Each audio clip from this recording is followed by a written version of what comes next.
Morning everyone. My name is Raganya Vyas. I study in class 9 of Kendra Vidyalaya Mulanji, grade 10. My exhibit is transforming rescue operations drones in action.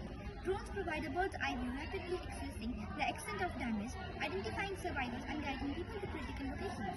Due to their rapid deployment, high-resolution cameras and thermal imaging drones aiding search. Here I am going to exhibit 4 scenarios in front of me.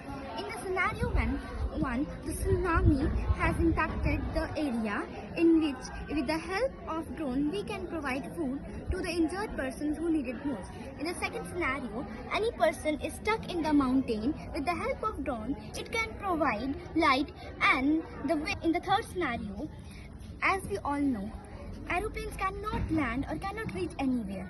So, with the help of drones, in the fourth scenario, in those areas where fire broke out, we can supply first aid and medical supplies and food to those who are injured or need it most.